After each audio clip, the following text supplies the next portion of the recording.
what Stuart embodied was a man who believed and lived what he believed, and he lived simply. He gave more than he took, and he appreciated beauty in the world and tried to convey that to as many as he could. He was more than just a person that gave me the dogs and trained me. He became my mentor and also a very, very close friend. There are many, many stories about the men that came to match these mountains, but when we wished for and needed a woman to match the mountains, the goddess sent Isabel, I think. She is a strong natural force, a strong, loving woman, as strong and loving in her own way, and as Stuart was in his. I know that one of the great gifts that my family, my parents, gave this community was their willingness to share their wisdom always with others, whether they were people who were working here or people who came through here, or someone would come into the gallery and buy a piece of wood, and my father was willing to sit down with him and tell him all of, the incredible history of this piece of wood. They gave immensely of the wisdom and consciousness that they had to others. When Walter Pepke asked the Maces to move to Aspen from Boulder, Colorado in 1947, it's doubtful he was aware of what Aspen was about to receive. What Pepke soon discovered was that a world-class dog sledding operation was only a tiny portion of what the Maces would generously give to Aspen in the years to come. I mean, my father consciously made the decision that he was going to lead his own life. He was not going to go work for corporate America or even a little floral shop in Boulder in 1949. He wanted to carve out his own life based on what he thought was important, and so he set about trying to do that. Stuart had directed the Arctic dog sled program at Camp Hale during World War II, and when the war ended, he adopted several of the Army's top dogs. These dogs initially brought Stuart, Isabel, and their children to Aspen. A passion for the Aspen area compelled them to stay. In turn, the Maces convinced friends, like longtime Aspenite and environmentalist Bob Lewis, to join them here. I asked Stuart what it would be like to live at Aspen, and he said, if you can possibly swing it, he says, it's the best place on earth. The Upper Castle Creek Valley is home to Toklat, a name which translates as Glacial Valley, and it's been the headquarters to the Mace's activities for over 50 years, and a testament to the power of stewardship.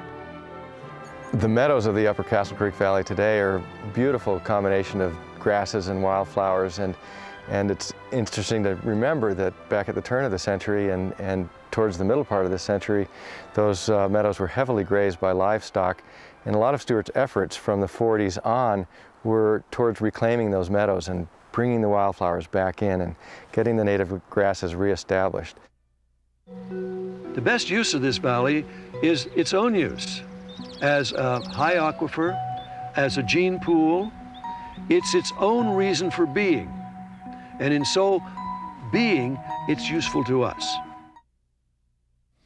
Bill and June Kirkwood came to Toklat in the early 1950s to work with their friends. I had few mentors in my life. Actually, most of my later life was spent in the senior management.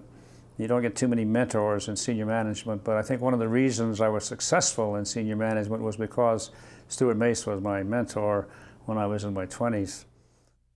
While Bill was working with Stuart and the dogs, Isabel was handling the enormous tasks of running a successful lodge, cooking for dozens, and raising her family. June, needless to say, was a welcome addition, and the Kirkwoods could easily see that Mrs. Mace had a quiet power all her own. And for a woman to work in that type of environment for all those years and support everything that he did is a very, very remarkable person. Besides running Toklat and raising their children, there came another addition to this busy family's rustic life: Hollywood.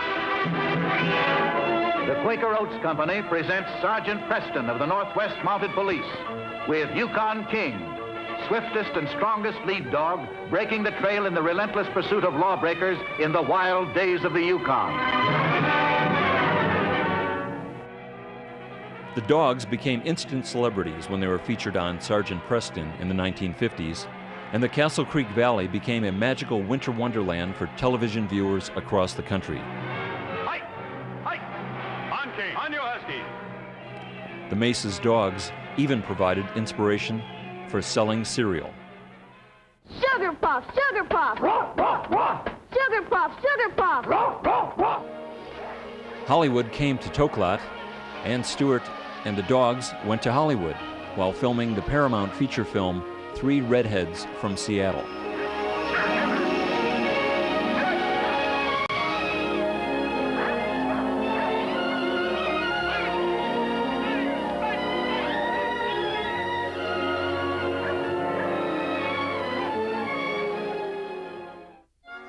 Through the years, Toklat went through many transformations. What first started as a lodge and dog sledding business evolved into not one, but two restaurants in town. Today's Hickory House and Chart House both housed the Mace's Toklat restaurants. Isabel infused her philosophy into every meal. Her natural cooking is legendary, her respect for its proper use, unforgettable. 20 years ago, soon after we moved to Aspen, the Maces invited us to Toklat for dinner. When it came time to serve ourselves dinner, and there was a young man standing in front of me who had just started working at Toklat, and he piled his plate very high.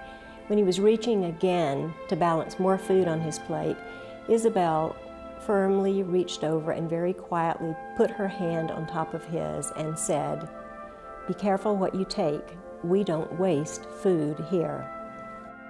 So much of Isabel's spirit and her grounded nature and her strength came out in that one simple statement. It required no more explanation than that.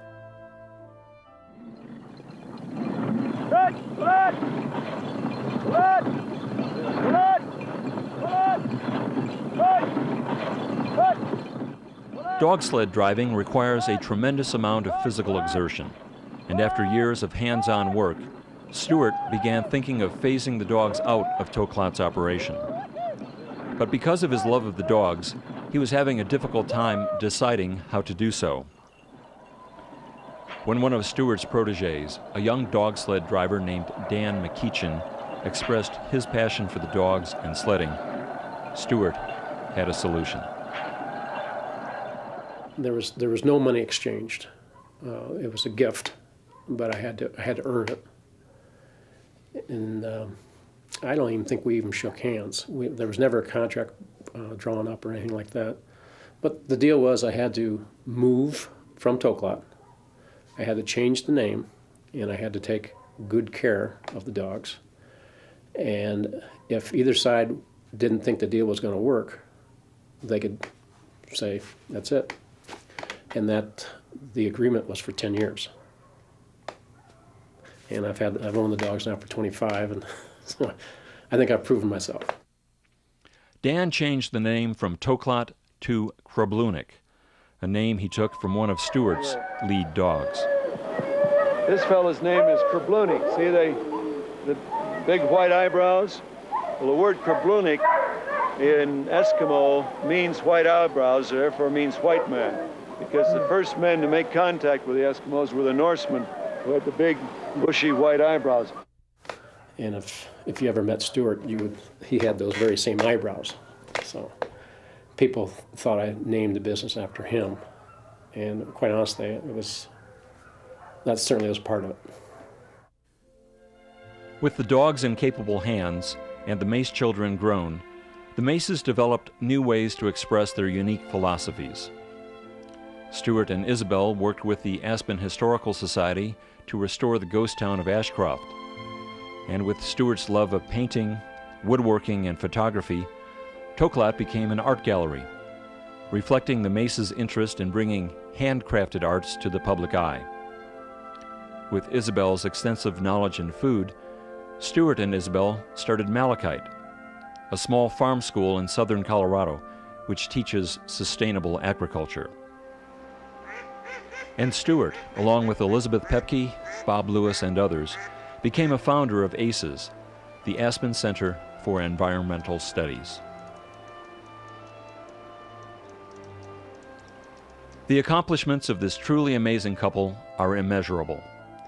And so too is the genuine and enduring love that is felt for Stuart and Isabel Mace.